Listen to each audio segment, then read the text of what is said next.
just a word or two of what we covered last night. I spoke of a journey that I was on, a journey of becoming positive in my mind, in my attitude toward some of the alternative health measures that were showing up. I read some texts. Remember, I mentioned that for maybe close to 20 years, I was struggling with making a decision as to whether to be positive, take a stand and say, this is the way it is, the way I believe, or to stand in the middle and be waiting to see which way the wind blew. And the wind would blow either way at various times. I read some verses. Because of time last night, I held back two verses I'd like to share this morning that helped me come to make a decision in my own mind that whatever came, I was willing to now stand up and say my piece. And there are a variety of verses in the Bible, but the one I'd like to share with you this morning is in Ephesians 5, verses 10 and 11. Ephesians 5, verses 10 and 11. Proving what is acceptable unto the Lord, and have no fellowship with unfruitful works of darkness, but rather reprove them. This is saying, do not accept the works of darkness, be willing to reprove them. And this brings into mind another verse in Ezekiel. And I was grateful for Dr. Adams helping me remember where that verse was. For months I have been trying to find it. I thought it was in Isaiah. I got to read Isaiah all the way through. Wasn't there. But I sure enjoyed a lot of other verses there.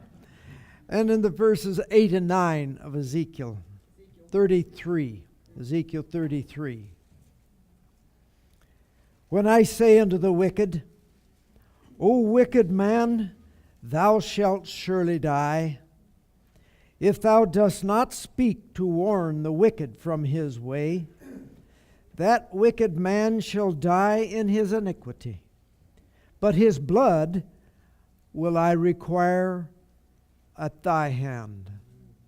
Nevertheless, if thou warn the wicked of his way to turn from it, if he does not turn from his way, he shall die in his iniquity, but thou hast delivered thy soul. Amen. So each of us now, as we have gained and continue to gain more information, we have accepted a responsibility to share. It's not easy when you see someone not choosing the right methods. And it's easy to offend. But somehow in our approach, we have it on our responsibility. We cannot discharge it. We have to share our conviction. And if they don't agree with it, that should then have no problem of anything between us. But it's their problem and no longer yours or mine. It's a pretty powerful word that the Bible gives us there. This morning I want to go a little deeper into this universal energy. A little deeper into the negative, shall I say. Come join with me as we travel. Yes. I asked Jay to give me a clock. Now make sure he didn't put it upside down. It's correct. Because I don't like to run over, and yet we have a lot of material. You remember that God was our creator. To make things more short, by His word, by His power, His speech, He created. He spake, it stood fast, and it was done. For by Him were all things created that are in heaven and that are in earth, visible and invisible, whether they be thrones or dominions or principalities or powers. All things were created by him and for him.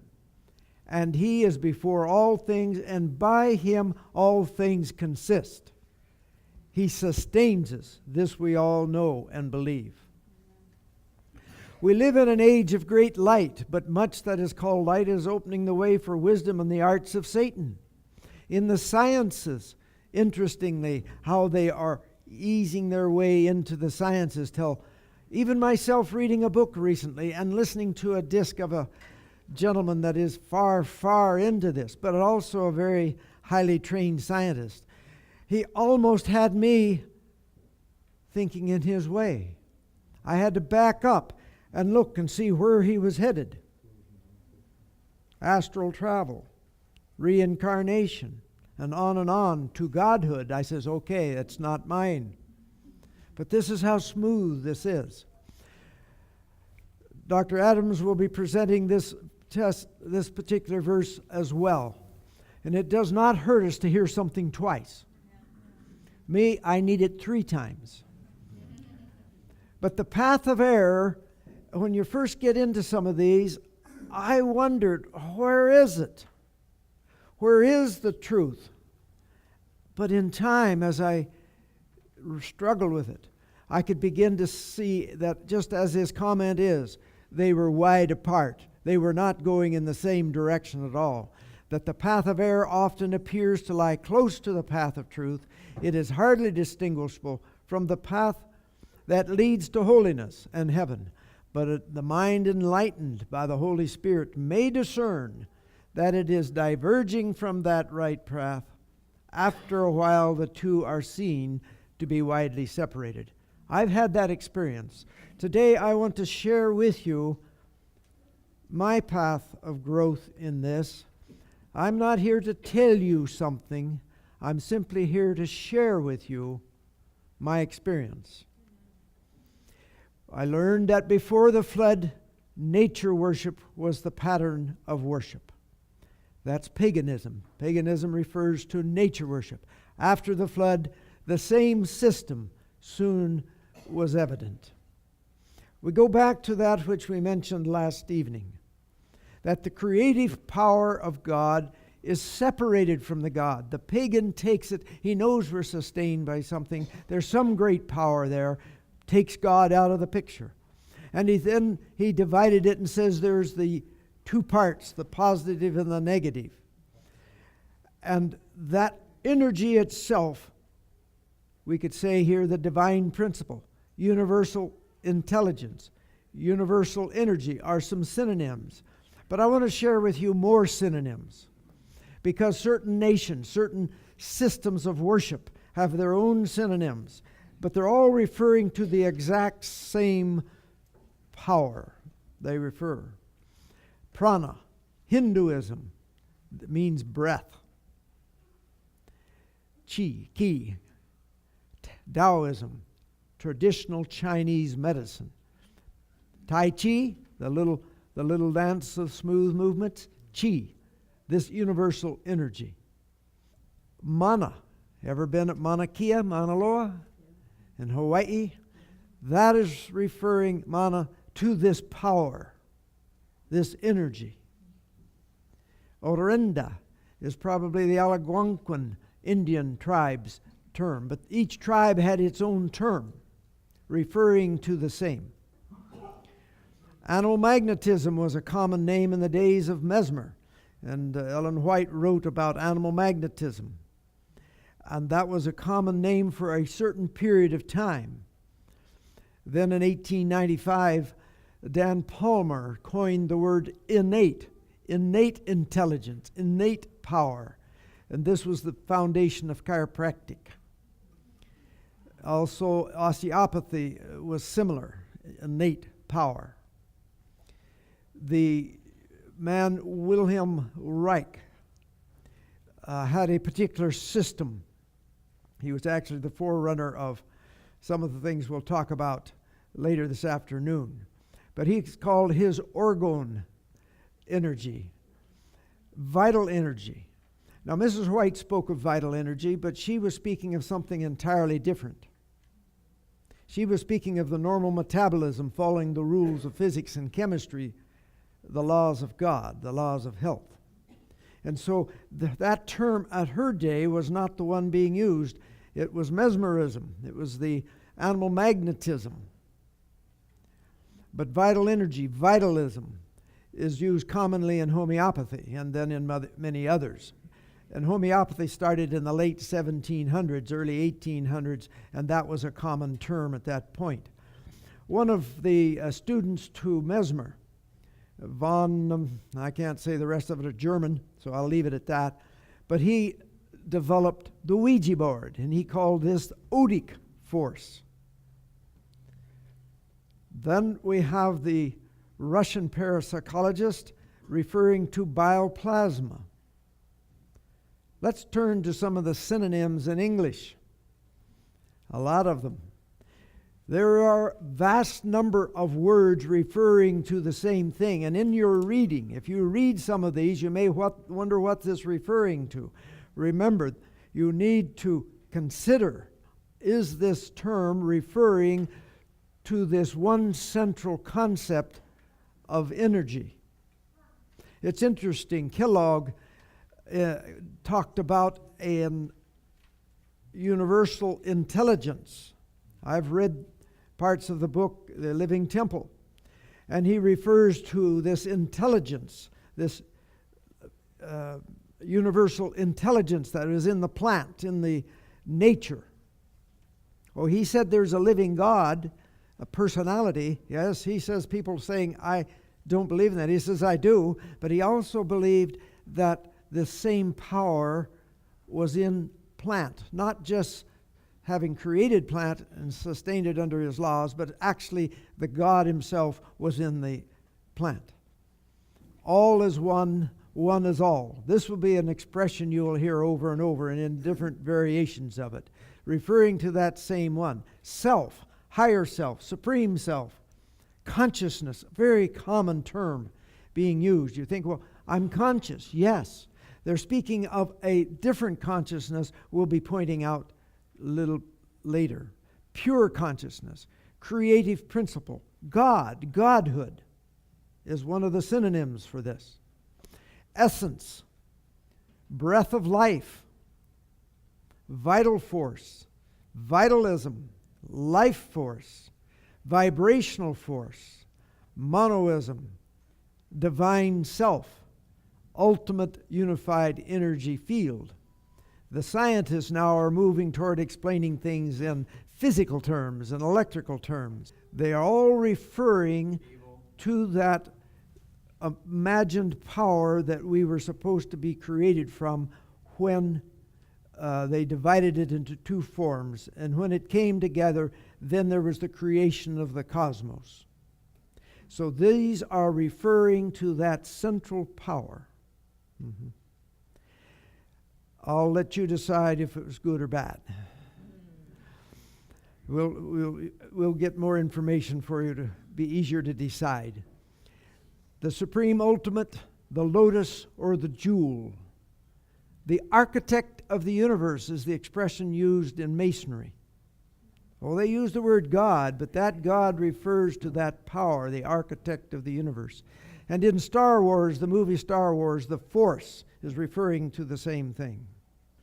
Let us take this energy that is described and permeates everything in this movement. Almost every healing modality that we include into this force is involved, and it helps you identify where the source of the power is that is perhaps bringing healing or changes. This force is supposedly 7 layers, 7 levels, 7 different electronic frequencies, mind you. Now, a person that had studied theosophy or Hinduism would be a bit offended to start calling it electronic frequencies. It is a spiritual power, different planes and levels of a spiritual power. But the modern scientist is trying to bring all of this into regular physics and chemistry, And so he's divided it into frequencies. The bottom layer, layer number 1, E1, stands for energy number 1. And I've got this from a PhD in physics, a believer in these Eastern religions, Dr. Elmer Green, that the cosmos, earth, and man is formed of this lower level, energy that travels at the speed of light, 86,000 miles per second. That particular form of this 7-layered energy created all matter of the universe. The next layer, he says, and other physicists say, travels at speed faster than the speed of sound. 10 to the 10th or between 10th and 20th power. Not just 10 or 20 times faster, but to the 10th and 20th power faster than the speed of light. Is anybody here a physicist? Many have taken physics. Has man been able to measure energy faster than speed of light? No. And so this information out of this book may well be channeled, because the book it comes from, in the introduction, it says much of the information in this book, Vibrational Medicine, has been channeled from spirit.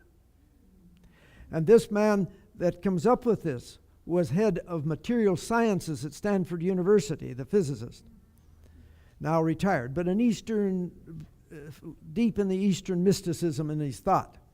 And he says the astral and the etheric body. At this second level, there are two imaginary bodies. The etheric body is an electronic template of our physical body, supposedly.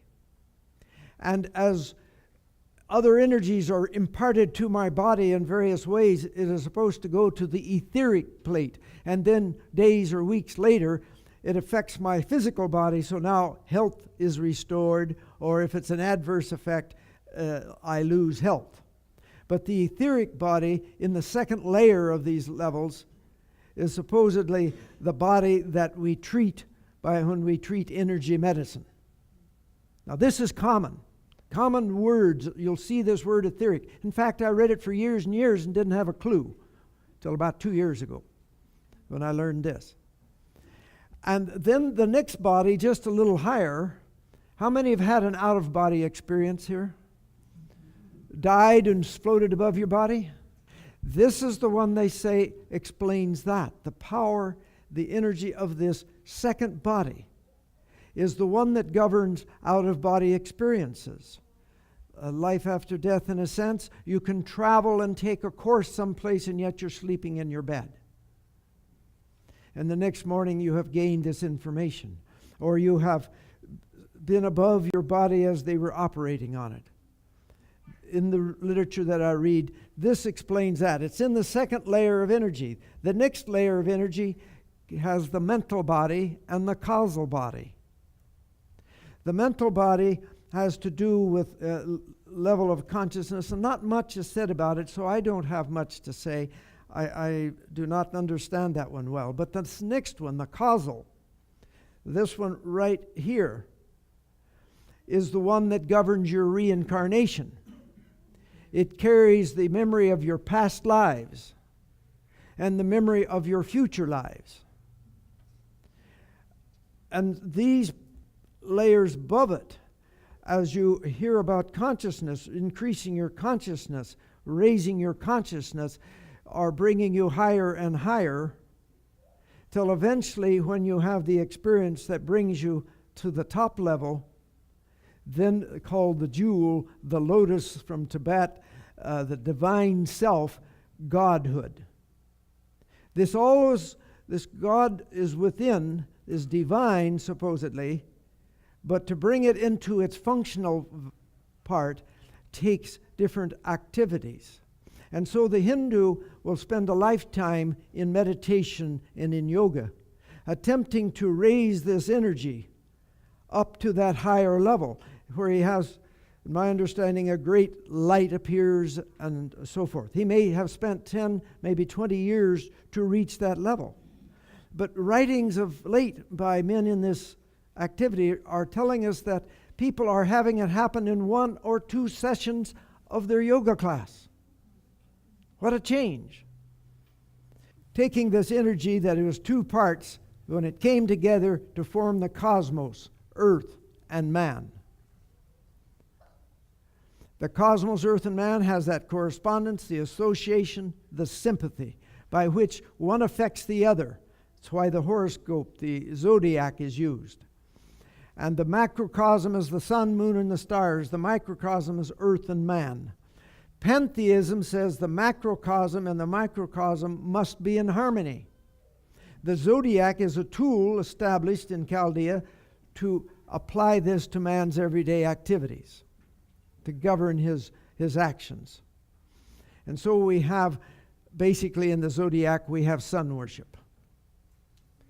Remember we mentioned that in the Western European, they applied this medically by association of parts of the zodiac to organs of the body, and then very large number of modalities could be applied to the body. Like if you had a liver, they felt they had a liver dysfunction, they would carve out a liver and place it over the liver. Or it might be a magnet in the form of a liver to affect the liver. And so the Western Europe approached it there. I want to bring to you more Hinduism approach at this point, because Hinduism has had a profound effect around the world. Its belief in the health and healing. It does to this day. It's the dominant concept. And we need to understand what is there as we look at some of the modalities that may come into your community or into your family, and to understand what the terms are that people are speaking on. It is said that in this there are 7 centers of this special energy that we have just been talking about that are located in the body. They're called chakras. There is the one at the very bottom around the coccygeal area, then in the pelvis, in the abdomen, at the heart, in the throat, behind the eyes, and on top of the head.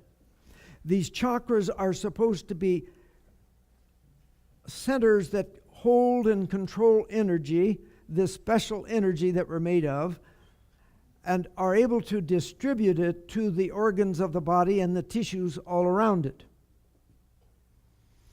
They also are supposed to function as transformers, so that if I receive energy transmitted by somebody to me or some food I eat that is at a higher level than my physical body, called the dense physical, if it's a higher energy level, speed of transmission, then it must come through the chakras, go through the different transformers to eventually reach the speed of light, which is then my body. If I get the most ultimate level and frequency, which is the top chakra, then it must come down through each individual chakra, going through a transformer, reducing the frequency of energy till it hits the etheric body, which will in turn then give it to my physical body and restore balance of energy and restore health, supposedly. This is common day knowledge all around you, everywhere. If I breathe through the nostril on the right side, I am taking in Hinduism, the sun energy. It goes down through a special channel called the Pingala, goes down to the very bottom chakra. If I breathe through the left nostril, I'm taking the moon energy, which now goes down to that bottom chakra or into the body. Then over time, they come in an undulating form, back and forth switching, coming up through the chakras, may take several lifetimes in the past. Eventually, when they reach the top, I have received immortality. Any questions about your energy? This little book tells us how to raise your energy up through those chakras to where you can call yourself the great I am. Probably dictated by Satan himself, this book. I was a bit nervous about putting it in the car for the travel down here on there. But it is getting it has been dictated by Spirit, Dual Kul, the same Spirit that dictated all of those books for the New Age movement, to a lady by the name of Clare Prophet, Elizabeth Clare Prophet. And in here it tells us, by meditation, by visualization, by cleansing therapies, you are able to raise those chakras, the energy in those chakras, into the great I Am. It's the most blasphemous book you'll ever lay your eyes on when you look inside. I'm not going to put it on the Bible.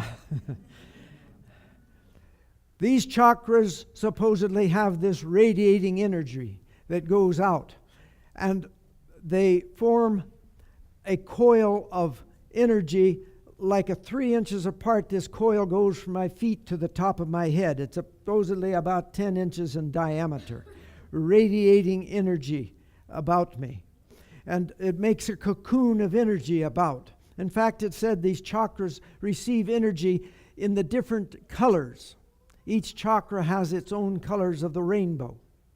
And if you are in the yoga position and you are working on this energy, you can see here the demonstration that the 12 different rings till we hit the 13th at the top.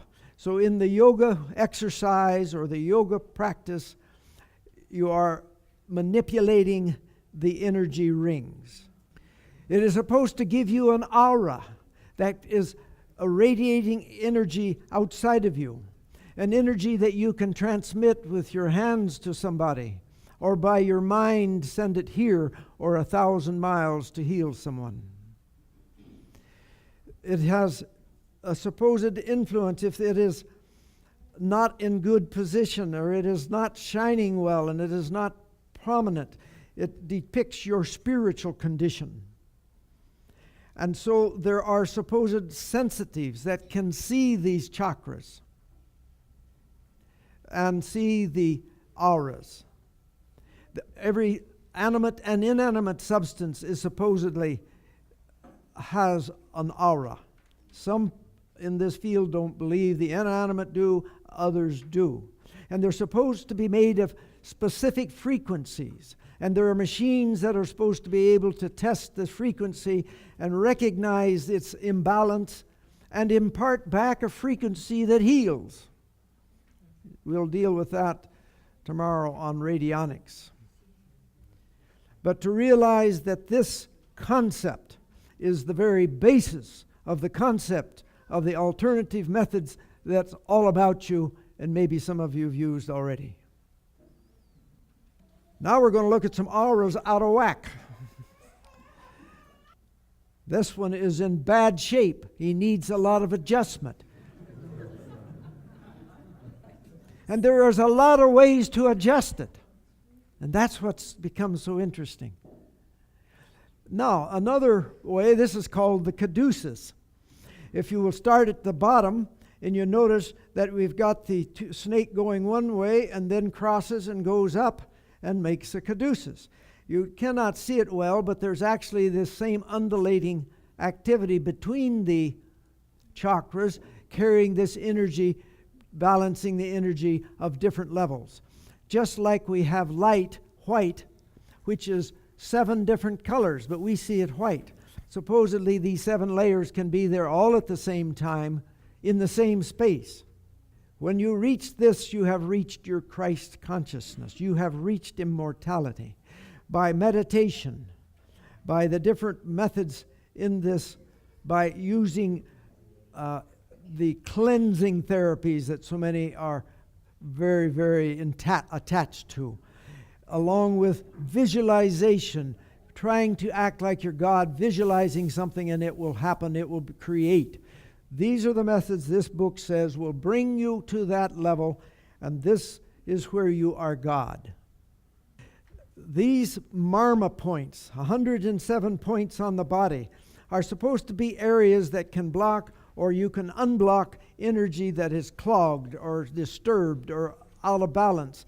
Moving from the chakras to the different organs of the body, it may get hung up. Why does it get hung up?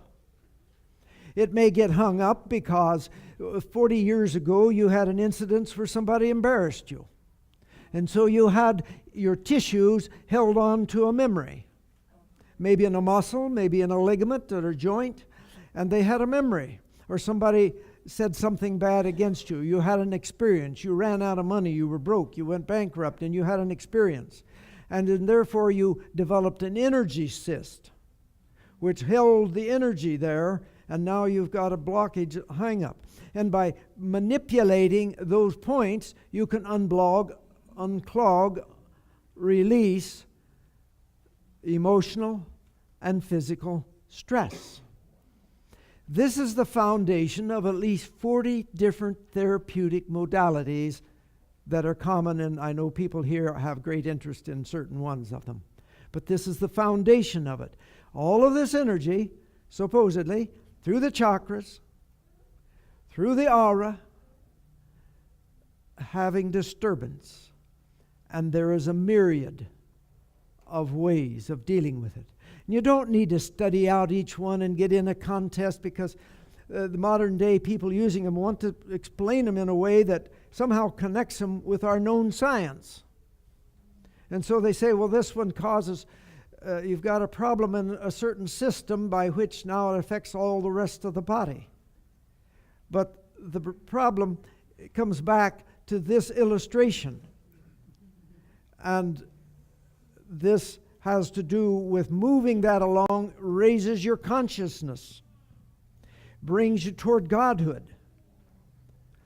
Satan's method of balancing is moving energy. Balance, unblock, infuse, restore energy. And let's have a great energy party. You have a sick, somebody gets at the head or the foot, and we multiply the energy as we infuse energy to straighten out the imbalance. Let's go to the Chinese real rapidly.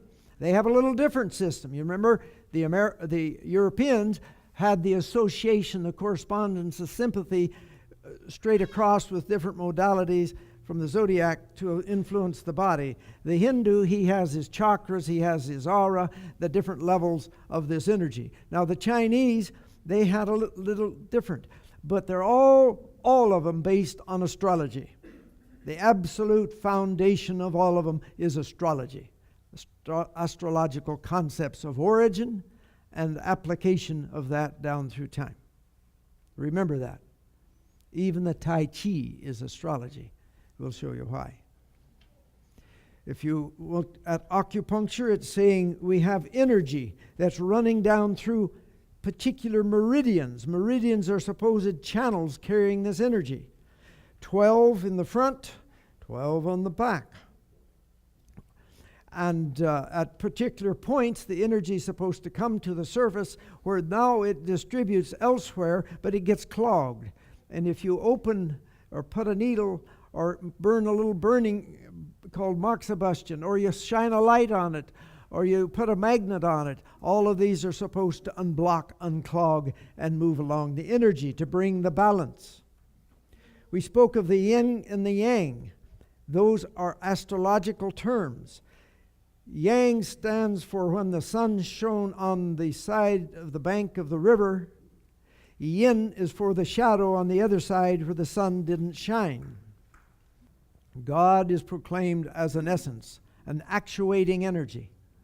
If God is an essence, and that's another word for this same energy, if God is an essence pervading all nature, then he dwells on all men, and in order to attain holiness, man has only to develop the power that is within himself. Self, remember? Where we had that outline where Satan says we had God plus Satan, others plus self equals superior. Self.